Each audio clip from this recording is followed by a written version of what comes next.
بسم الله الرحمن الرحيم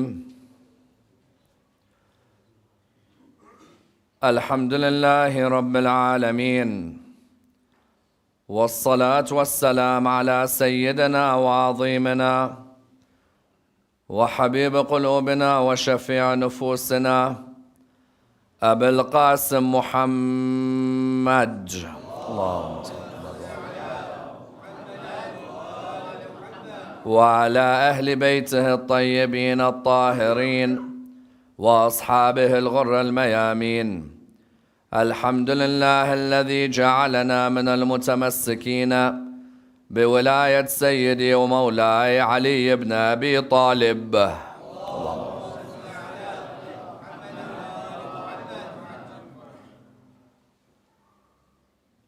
الحمد لله الذي هدانا لهذا وما كنا لنهتدي لولا أن هدانا الله. أما بعد، يقول الله في كتابه الكريم: بسم الله الرحمن الرحيم، إنما المؤمنون إخوة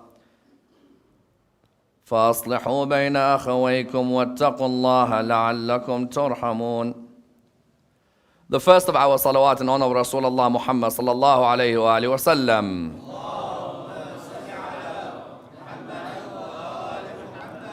The second in honor of Amir al-Mu'mineen Ali ibn Abi Talib.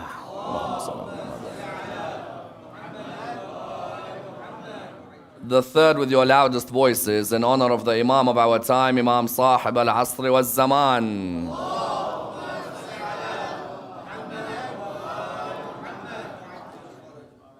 Respected scholars, brothers and sisters, Assalamu alaikum wa rahmatullah wa barakatuh. The Pact of Brotherhood initiated by the Holy Prophet Muhammad sallallahu alayhi wa alihi wa sallam, Allahumma salli ala Muhammad wa ala Muhammad, upon his entrance into the land of Medina with Amir al-Mu'mineen is without a doubt one of the greatest accolades to be given to Amir al-Mu'mineen in his life. Indeed, this Pact of Medina is without a doubt one of the most important pacts of brotherhood within the religion of Islam. And indeed is a pact of brotherhood which unfortunately has not been dissected with the depth that it deserves. If you were to ask many a Muslim in the world today, have you studied the pact of the brotherhood between the Muslims in the earliest stages in the land of Medina, you'll find unfortunately many have not studied this area. And this pact of brotherhood between the Muslims at the beginning of their entrance into Medina is not simply a pact between Muslims for that period, but is a pact of brotherhood for Muslims until today. Because this pact of brotherhood is not just a historical issue, it's of contemporary significance to our lives as Muslims today. The Muslim world today is in a beleaguered state without a doubt. When you look around the Muslim world today, there is hardly a Muslim country but that there is one Muslim fighting another, one Muslim killing another, one Muslim beheading another, one Muslim executing another. There are Muslims who are trading insults with one another. There are Muslims who are killing other Muslims even though they know that they are believers in La ilaha illallah. Indeed, if you were to go to Iraq, or to go to Syria, or to go to Lebanon, or to go to Pakistan, or Afghanistan, or indeed to go towards the land of Bahrain, or within the Hijaz, this pact of the brotherhood in Medina is a pact that needs to be applied to each of these areas today. Every day on the WhatsApp, every day on YouTube, every day on Facebook, every day on Twitter, you receive a video, not of a Muslim embracing another Muslim, not of a Muslim discussing with another Muslim, not of a Muslim in dialogue with another Muslim, but rather all you ever receive is how a Muslim is shooting another Muslim, how a Muslim is beheading another Muslim, how a Muslim has no love, no mercy, and no affection for any other Muslim. The original tenets of the religion of Islam was not for the Muslim to show hatred to another human, let alone another Muslim, but was rather for a Muslim to display love and affection to another Muslim. What world are the Muslims living in now, where simply because our theological or historical conclusions are different, we are ready to shed each other's blood? Every day in Iraq you hear a group of Muslims who believe heaven awaits them killed another group of Muslims who believe heaven awaits them.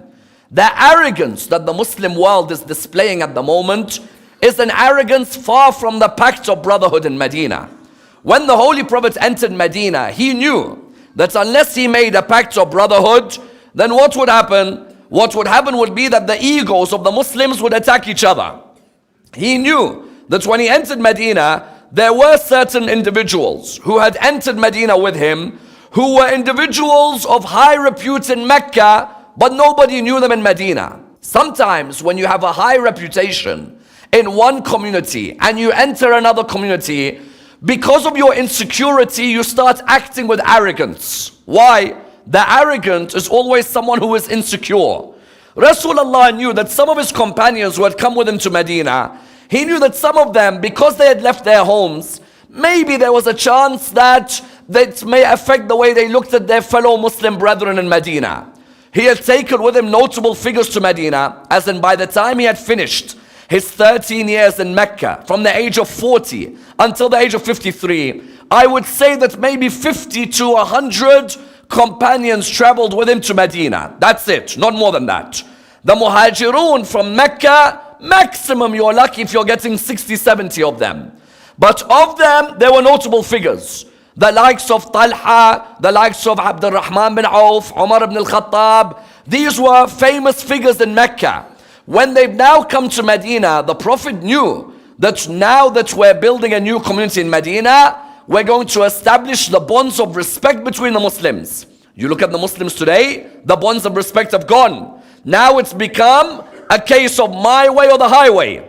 If you follow my school, I like you. And if you don't, then I'm willing to kill you. Whereas the Holy Prophet, when he entered Medina, wanted this sense of brotherhood to be built amongst the Muslims. He wanted to build a sense of fraternity amongst them. He wanted to make sure that the ego clashes between the Muhajirun of Mecca and the Ansar of Medina do not get in their way. Therefore, the pact of brotherhood in Medina became one of the most important pacts to have ever been made by the Prophet. Even I would say, if the Prophet was not a prophet and simply a statesman, the pact is a beautiful move. Why? Because you're going to remove the tension that could possibly exist. A new group of migrants come into an area, the people of the area may always be tense about who they are. So what's the best thing to do? The best thing is to bring the two of them together. Instead of the Muhajir clique hanging around with the Muhajir clique hang around with an Ansar. One becomes the brother of another. However, when it came to Ali ibn Abi Talib, he wanted to give him a special distinction on that day. And that special distinction is what we need to examine tonight. What happened in the early years in Medina where Rasulullah wanted to make clear to both the Muhajirun and the Ansar that him and Ali ibn Abi Talib's relationship is different to the whole of the rest of them. And I'd like to examine this in the following stages to understand the context of this pact. Number one, how did Ali ibn Abi Talib escape from Mecca on the night that he slept in the bed of Rasulullah?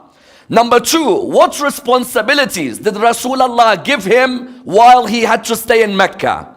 Number three, which ladies did he have to take with him on a horrific journey between Mecca to Medina?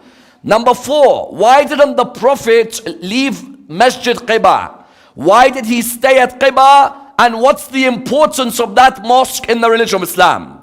Number five, how did the building of the mosque of Rasulullah in Medina sow the seeds of brotherhood?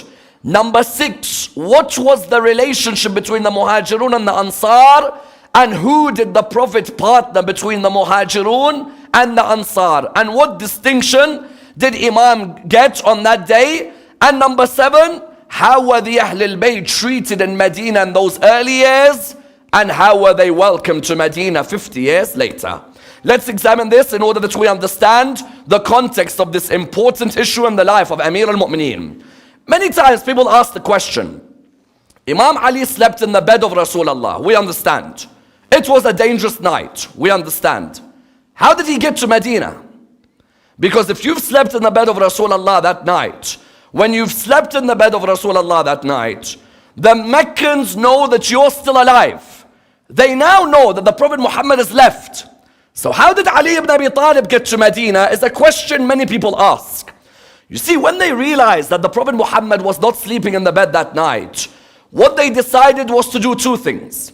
First was to send a search party to go and find him. Secondly, to make an announcement in Mecca. What was the announcement? The announcement was, whoever captures Muhammad, 100 camels will be given to them as a reward. What then happened was that the Holy Prophet had now gone out on his journey. As we narrated yesterday, he was protected in the cave by a miracle. A pigeon had laid some eggs and a spider had her web. Therefore, whoever came near the cave would think there's no way a pigeon stays sitting and a spider's web stays intact if there's anyone in there. The Holy Prophet therefore was in the cave. That there was no doubt. What about Imam Ali ibn Abi Talib? Where was he on that occasion? You see, the Holy Prophet had said to Imam Ali ibn Abi Talib, he had said to him that you have a responsibility when I leave Mecca. You have to remain in Mecca for a couple of days. He said to him, why? He said, you have to remain to discharge two duties. The first duty you have to discharge is the morning after I've left, you have to stand in front of the people in Mecca and make an announcement to all of them. Now you imagine the scenario. Imam Ali ibn Abi Talib is now the only Muslim left in Mecca. The rest of the Meccans have all gone where? Medina, yes? They've all gone on the Hijrah. Imam Ali ibn Abi Talib remained behind where? He remained behind in Mecca. The Prophet said to him, I want you the day after I leave to stand in front of every Meccan and make the following announcement. If there is anyone who the Prophet Muhammad had their deposits and their trusts, the Prophet Muhammad, peace be upon him and his family, has now left Mecca. Anyone who has deposits with him, I have their deposits, come and take them off me. It's a big duty. On the first level, what's important about that duty? It goes to show you what? On the first level, that the Prophet Muhammad had an interesting position in Mecca. His position was what? We hate you, but do you mind looking after our gold? We hate you. Here's $50 or dinars. Can you please keep them with you until next week? We hate you. This is my wife's jewelry. Can I keep it with you because you are Sadiq and you are Amin? The Holy Prophet had an unbelievable position. He was so truthful and trustworthy that his enemies found no one better to keep their deposits with than him. So what would his enemies do? His enemies would come, and when his enemies would come, they'd say to him, for example, Muhammad, we don't like you, but here's $200. Can you keep them with you because we don't know anywhere else where we can keep them and they won't steal them? Habibi, if you're seeing the Prophet Muhammad is this trustworthy, why aren't you following him? You found that what they did, they would leave their deposits. They would leave their trusts. They'd leave them with the Holy Prophet. When they'd leave them with the Holy Prophet, Imam Ali ibn Abi Talib came out the next day. He stood in front of everyone. He stood in front of everyone and he said, if there's anyone here who has left a deposit with my Prophet has now left Mecca. If you want your deposit, come and collect it from me. Do you know what the second notable point is? Ali ibn Abi Talib is alone in the middle of so many. He does not fear if all of them attack him in the same time. Yes? It's an unbelievable trait. How many of you would stand in a country where the whole of your friend circle is left? You stand there in front of all of them and say, I have all your deposits. If you want to, here I am. I am Ali, son of Abu Talib. If any of you are brave enough to attack me, then feel free to attack me. But if you're not brave enough to attack me, then come and collect your deposits.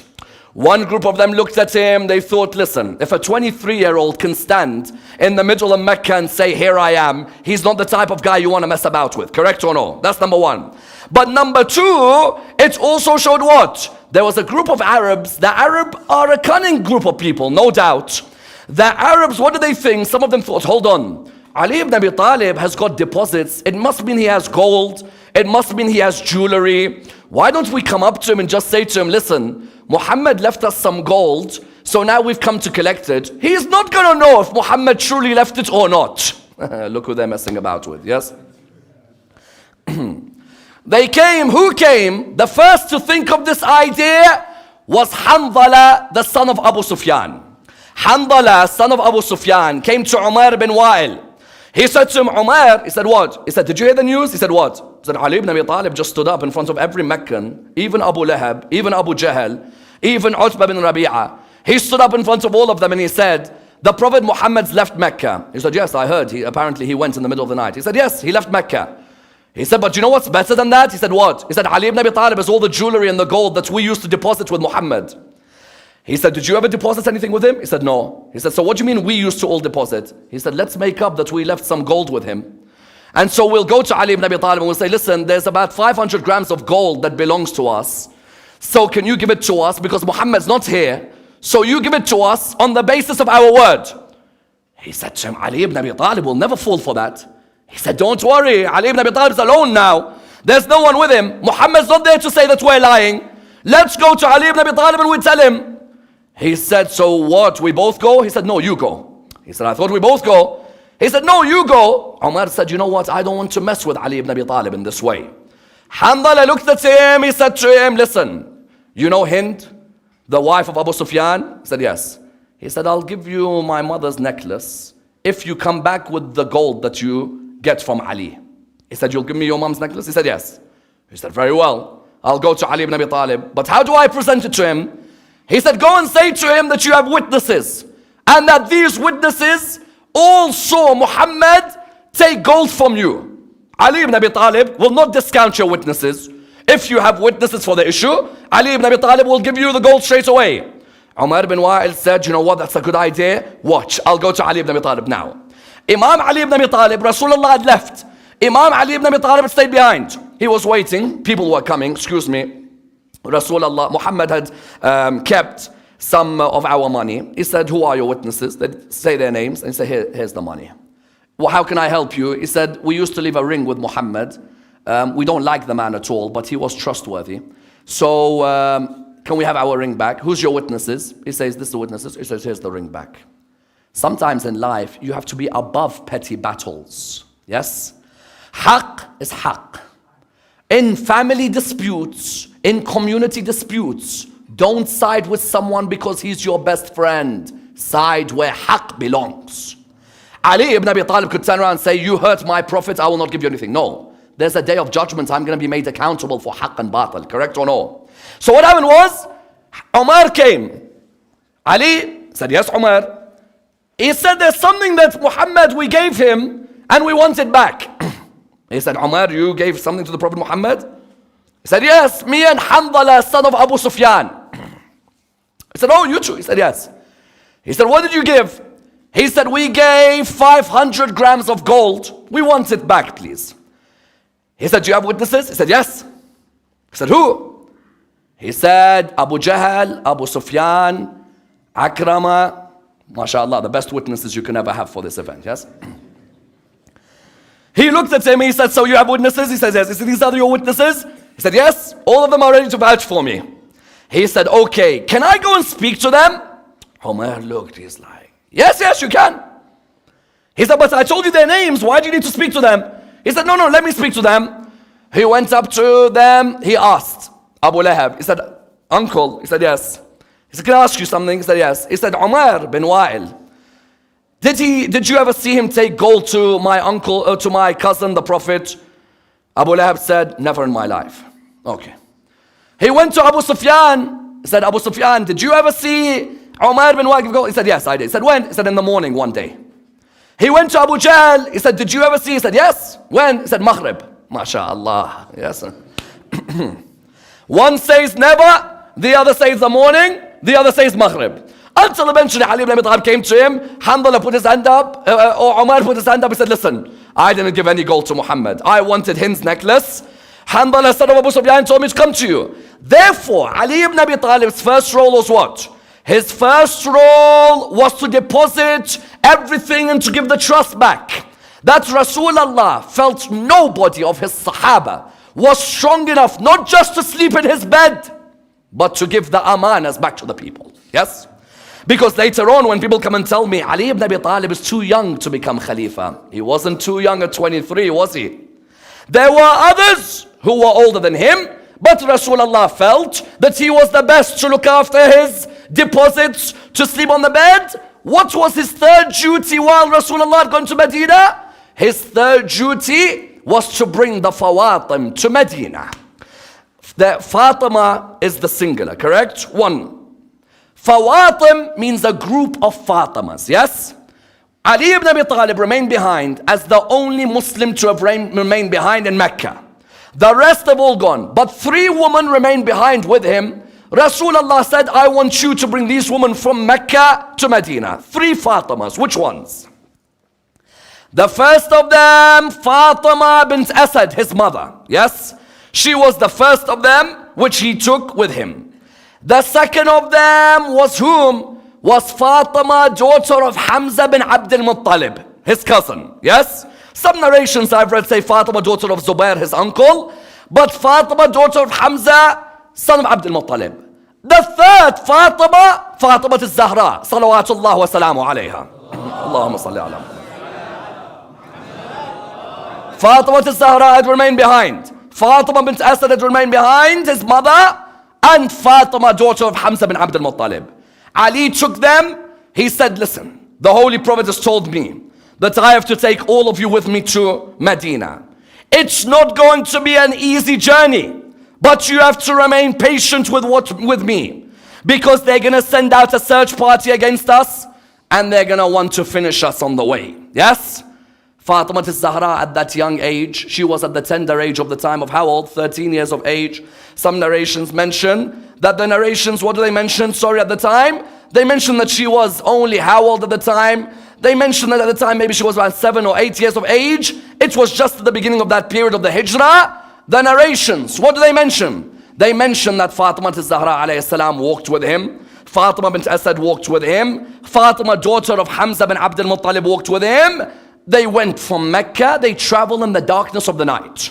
Abu Lahab was disturbed. How did my nephew get out? And he's taken Fatima. And he's taken his mother. And he's taken Hamza's daughter. Abu Lahab decided to send people after Ali ibn Abi Talib. Rasulullah at that stage had undertaken a 9-day journey from Mecca to Medina. 9 days he was able, and there was different search parties sent out to kill Rasulullah. Different search parties were sent out. But Allah subhanahu wa ta'ala says they plan and we are the greatest of planners. Correct? وَيَمْكُرُونَ وَيَمْكُرُ اللَّهُ وَاللَّهُ خَيْرُ الْمَاكِرِينَ. How many plots they devised to kill Rasulullah? Eventually, Rasulullah with his companion, they managed to reach where? They managed to reach an area where Qiba mosque was to be built. Rasulullah stopped at an area. The house which he stayed in, was owned by a lady called Kulthum, daughter of Hind. He stayed in that house. Abu Bakr kept telling him, let's go to Medina. What are we doing waiting here? He said, Ali ibn Abi Talib sacrificed his life for me. I will sacrifice and wait for him. Because the other one is saying, let's go. What are we doing here? The people of Yathrib, remember it wasn't called Medina Nabi at the time. The people of Yathrib are waiting. Medina is waiting to celebrate our appearance.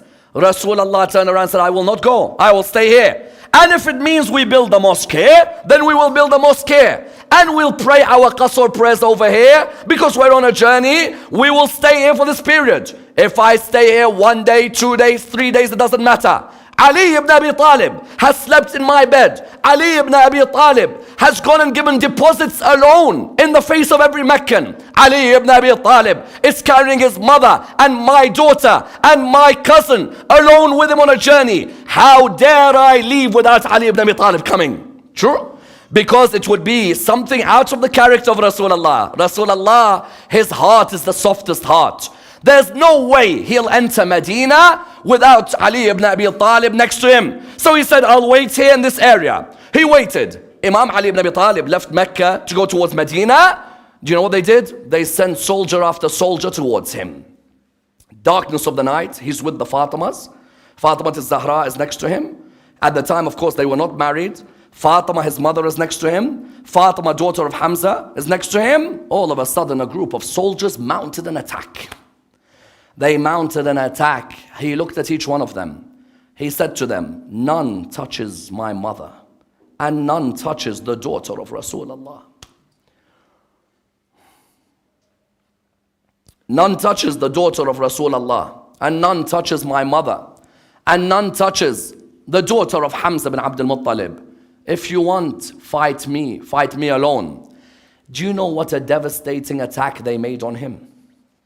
Attacking him from every angle. And he is defending for his life the daughter of Rasulullah. Yes, for his life he's defending. Injuries all over his body. Yes, until eventually he managed to overcome all those who attacked him. His leg was swollen walking towards Medina. Yes, completely swollen. But his whole aim was what? I will make sure not a graze goes on Fatima al-Zahra alayhi salam. Yes. When people ask me later on, why did she accept Ali ibn Abi Talib? Because she saw the whole of Ali ibn Abi Talib was immersed in the love of her father. Yes? The whole of Ali ibn Abi Talib was immersed in the love of Rasulullah. Who else would she want to be her husband? A man who grieves or a man who gives his life for Rasulullah. Therefore what happened was, he carried the Fawatim. Rasulullah was waiting anxiously. Rasulullah knew Allah subhanahu wa ta'ala is the greatest protector. But he also knew to sleep in his bed that night. He also knew to give away deposits while Abu Jahl and Abu Lahab and Abu Sufyan are all still in Mecca. He also knew that that journey, I'm with a man and the man is grieving. How about Ali with 3 women? How difficult will it be? He waited and waited until he had constructed that mosque. Then he saw from a distance the steps of Ali ibn Abi Talib walking towards him in Medina.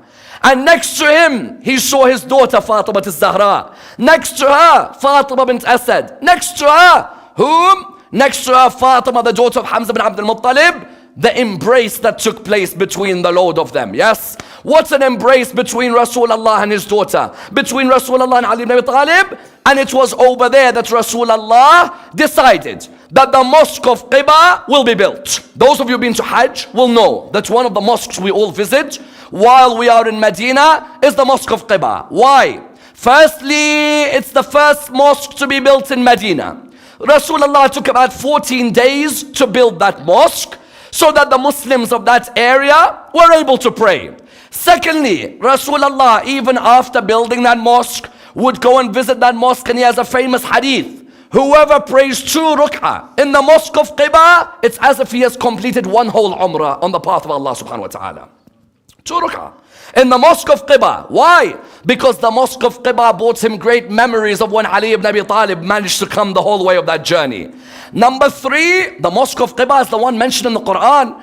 In Surah 9 verse 108, Allah talks of a mosque which is built on taqwa. Is different from a mosque which in the ayah before is Masjid Dirar, a mosque which is harmful. Because you know what the hypocrites of Medina tried to do to Masjid Quba? The hypocrites of Medina, when Rasulullah was going on the battle of Tabuk, tried to build a mosque next to the mosque of Quba. Why? So that they could cause dissension while Rasulullah was away. That mosque was one of the only mosques in the time of Rasulullah which he ordered to be destroyed. Someone says, can a mosque be destroyed? Yes.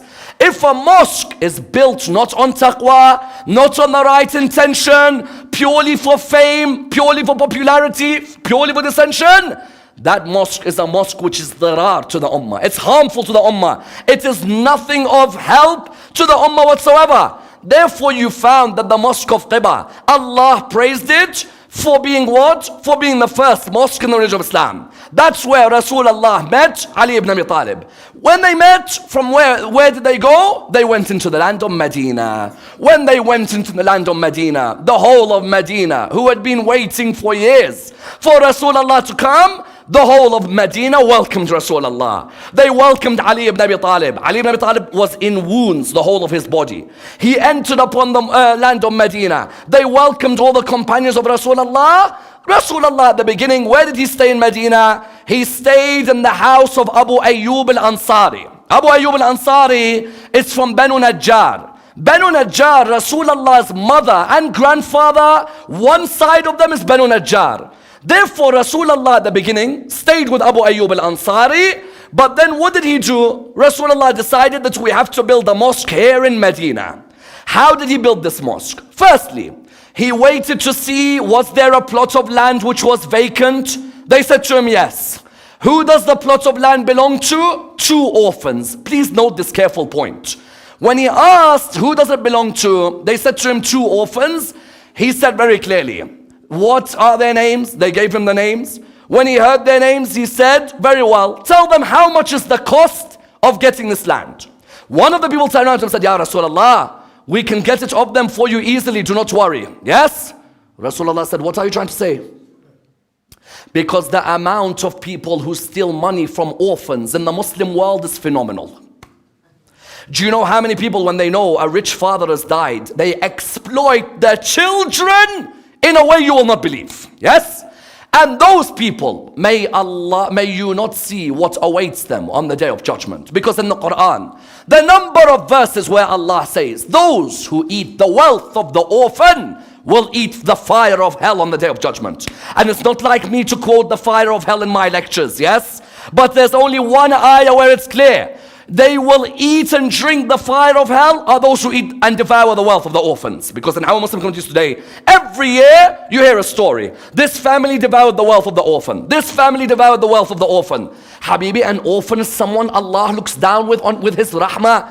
Allah looks down and says, this person's lost his parents, show affection to them. Don't be harsh. Don't chase the dunya. All you're concerned about is how much can I get of that rich orphan.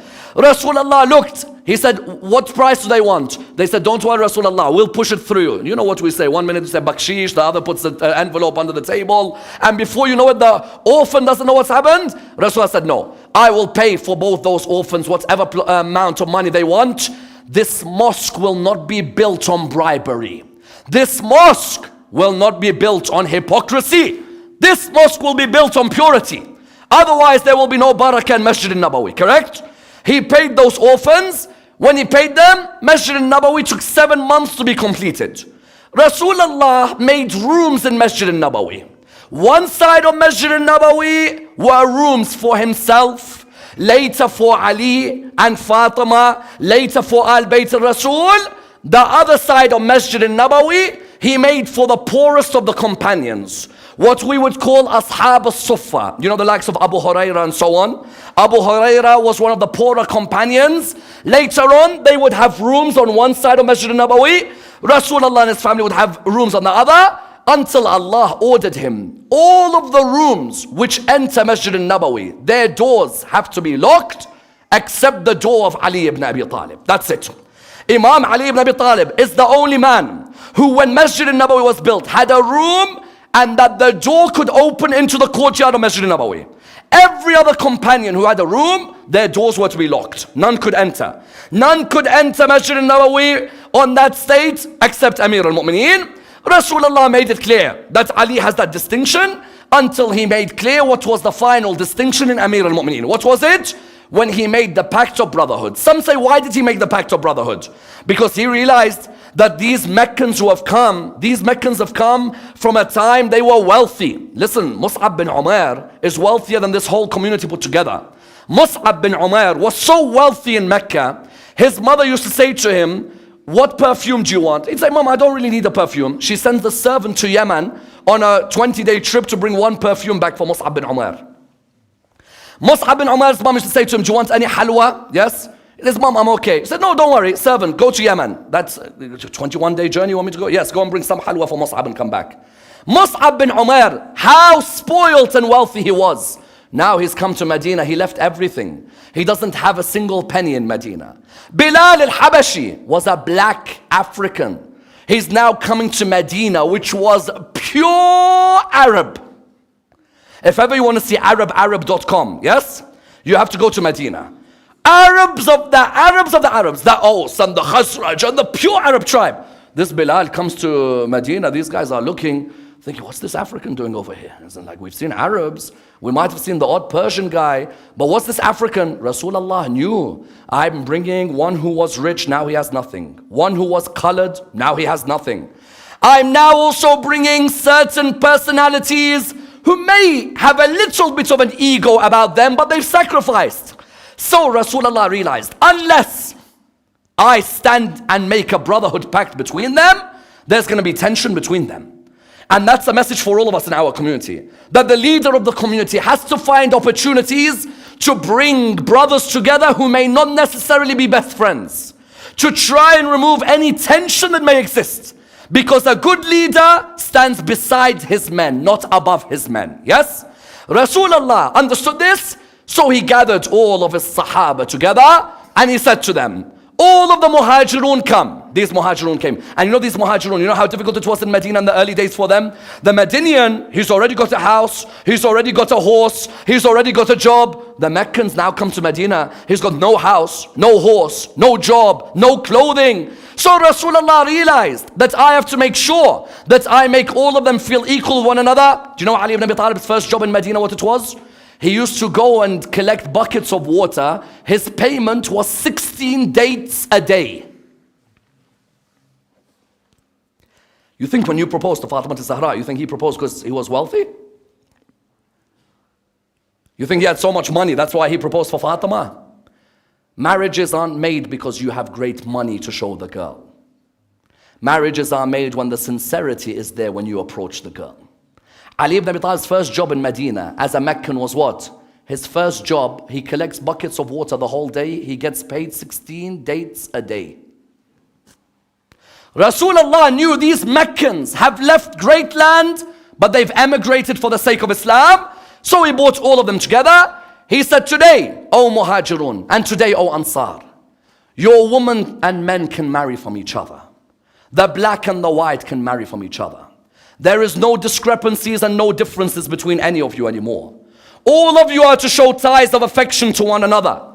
There is no racism between any of you. All of you have to be the backbone for one another. I want all my companions together, Meccan and Medinian. They all came. He said, where is Abu Bakr?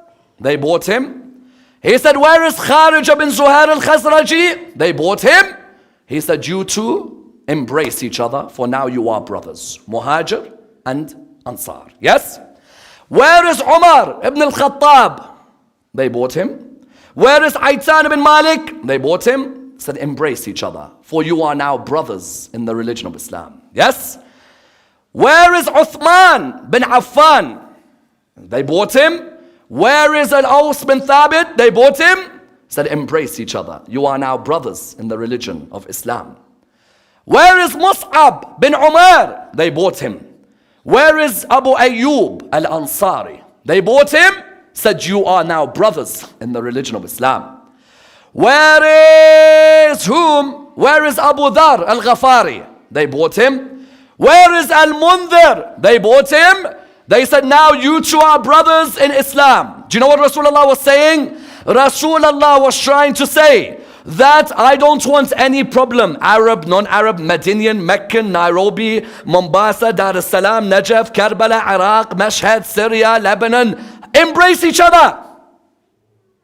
Abu Bakr, Kharija bin Zuhair, Umar ibn al-Khattab, Aitan bin Malik, Uthman bin Affan, Aws bin Thabit, Mus'ab bin Umar, Abu Ayyub al-Ansari, Abu Dhar al-Ghafari, Al-Harith bin Undar, Abd al-Rahman bin Auf, and Sa'ad come together. You know, Sa'ad said something I will never forget. He said, Ya Rasulullah, Abd al-Rahman bin Auf is now my brother.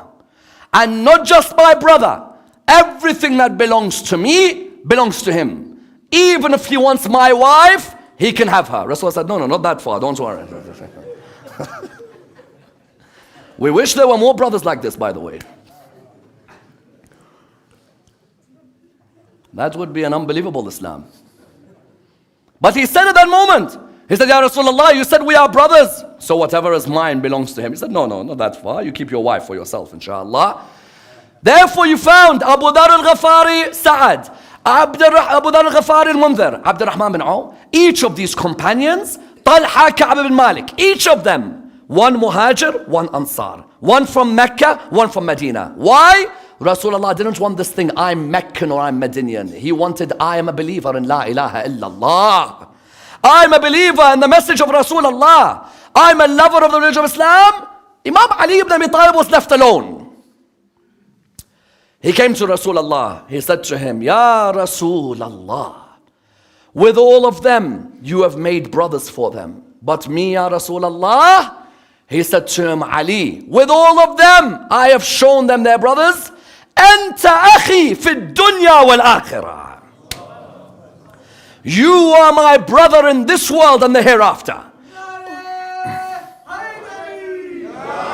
Let's have another Nara Haidar, inshallah. Mainly it's the Pakistanis. Let's see some Khoja. Ya Allah. Let's have another Nara Haidar, inshallah.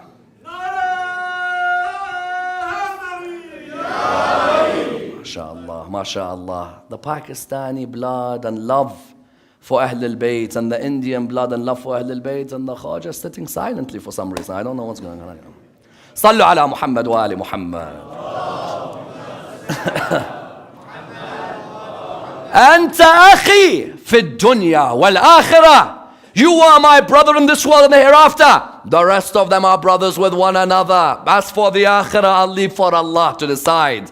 But as for this world and the hereafter, Ali ibn Abi Talib is my brother. Couldn't he have made Ali ibn Abi Talib a companion of Ansari? Of course he could. But he wanted to make a distinction. The son of Abu Talib was a light before we were created with me. And he remains a light with me while we're alive. And is a light with me on the day that we are raised on the day of judgment. Clear? Therefore you found that pact of brotherhood brought unison between the Muslims. The people began to realize their rights on one another. They began to also realize the distinction that Rasulullah and Ali ibn Abi Talib had. That while Abu Bakr was partnered with Kharija, or Umar with Aitan, or Uthman with Al-Aws bin Thabit, Rasulullah only looked towards Ali ibn Abi Talib as his brother in that world. His brother and his helper, protector, commander, the one who looks after everything. And that's why the ayahs in the Quran came down from there. The ayahs of the Quran, what did they want to say? They wanted that Muslim community to be a symbol. وَاعْتَصِمُوا بِحَبْلِ اللَّهِ جَمِيعًا وَلَا تَفَرَّقُوا. Hold on to the rope of Allah. Do not disunite.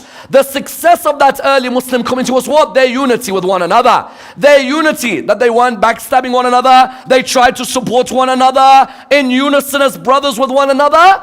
And Ahlul Bayt, especially that early Muslim community, protected them and looked after them, yes? Whether it was Fatima al-Zahra upon her entrance into Medina, whether it was Ali ibn Abi Talib upon his entrance into Medina, whether it was their children later on, Medina became a home, a place of warmth and compassion for Rasulullah and his family. They could walk around with respect, with honor, with dignity, with the whole of Medina honoring their position, knowing their status in the eyes of Rasulullah. 50 years later, they entered Medina, coming back from the battle of Karbala, yes? 50 years later, that same Medina that had welcomed them became a Medina that saw the ladies of Al Muhammad return from Karbala. When they had left Medina, one of them had a 6-month-old baby in her hands. He wasn't there anymore. When they left Medina, one of them bid farewell to her uncle. He didn't come back anymore. When they left Medina, one mother in particular said goodbye to her 4 sons, yes? But she thought there could be a chance those 4 sons would return, yes? But when Bishr bin Hadlam came in Medina, he stood up and he began to recite the poetry to the people of Medina, telling them about who's now entered Medina from Karbala, the news from Karbala. That lady who had said goodbye to her 4 sons from Medina, she came to him. She said, what's the news of Karbala? What's the news of what's happened? He looked around, he began to ask, who is this lady who is asking me? And they said to him, you don't know who she is? He said, no, tell me, who is she? And they replied to him, that is al-Bani, the mother of the 4 sons. He looked towards her. His first lines hurt you the most. He said to her, may Allah reward you over the death of your son Auna. She replied to him, tell me, I beg you, about Aba Abdullah al-Hussein. Allahu Akbar. He's telling her about her son, but she only believes she's got 1 son, Hussein. He tells her, may Allah reward you over your son Uthman. She said, tell me about Aba Abdullah, I beg you. He told her, may Allah reward you over your son Abdullah. She said, I asked you to tell me about Aba Abdullah. But then the next slide is the one that hurt her the most. He said to her, may Allah reward you over your son Abbas. She dropped the baby of her hand onto the ground. She fell towards the ground, but then she stood up again and she said, tell me about Hussein, don't tell me about Abbas. That's why she has a famous line. What does she say? If you gave me all the heavens and you gave me all the world and you gave me 70 Abbas, I'll replace all of them to see the head of Hussein in peace. Allahu Akbar. Which mother talks like that? Yes, she'd rather see Abbas killed but see Hussein alive. When al-Baneen heard this, she wondered, where is Zainab, where is Rabab, where is Layla? So she looked around Medina, that same Medina that had welcomed them. She walked, she knocked at the door of the house of Fatima al-Zahra. Yes, Bibi Fadda turned around, she went to answer the door. She came back to Bibi Zainab. She said, Bibi, you told me not to answer the door for anyone. So Bibi Zainab said, who is it? She said, it's al-Baneen. Bibi Zainab began to cry when she heard the sound of al-Baneen. When al-Baneen came towards Zainab, she said to her, wa Husayna. Zainab said, wa Abbas. They both fell on top of each other. She began to go around these women. She saw these women, one of them shouting, where is my Akbar? The other shouting, where is my Abbas? The other shouting, where is my own? But one of them screaming, where is my Asghar? Now I want to see him. When later al-Baneen, the rest of them, they go and visit Rabab. Rabab, when she returned to Medina, she asked something to happen in Medina. Do you know what it was? She said, the roof of my house, she asked the builders remove the roof. They said to her, but the sunlight will burn you, Rabab. She said, remove the roof. When they came to her later, they said to her, Rabab, why do you want the roof removed from your house? She said, how can I be covered from the burning sun while I saw Abu Abdullah burned by it on the 10th of Muharram?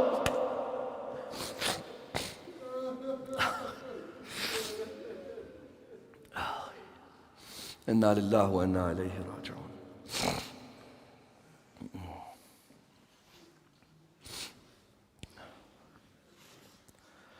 Ya Allah, unite us on the love of Muhammad and Al Muhammad.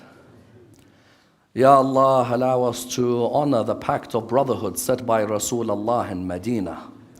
Ya Allah, raise us with Rasulullah and with Amir al-Mu'mineen alayhi salam. Ya Allah, unite the Muslim Ummah on the love of Muhammad and Al Muhammad and allow them to be amongst the companions of Imam Sahib al-Asri wal-Zaman. One of our dear brothers, our brother Shayni Ja'far in Allentown, again his family has requested for another dua because he's feeling extremely unwell at the moment. And for all those who are feeling unwell, we recite the ayah. Bismillah ar-Rahman ar-Rahim. Amman yujibu al-muftarra idha da'ah wa yakshifu as-su'. Amman yujibu al-muftarra idha da'ah wa yakshifu as-su'. Amman yujibu al-muftarra idha da'ah wa yakshifu as-su'. أمن يجيب المضطر إذا دعاه ويكشف السوء أمن يجيب المضطر إذا دعاه ويكشف السوء. Ya Allah, in the name of the one who was ill at Karbala, Imam Zain al-Abidin, cure all of our loved ones around the world. Ya Allah, bring peace and prosperity to them and remove all illness and calamities that they face. Ya Allah, raise us with the Imam of our time and allow us to spread justice in this world and remove all the oppression that exists. We pray to Allah subhanahu wa ta'ala with the Surah Al-Fatiha, but before it the loudest of your salawat.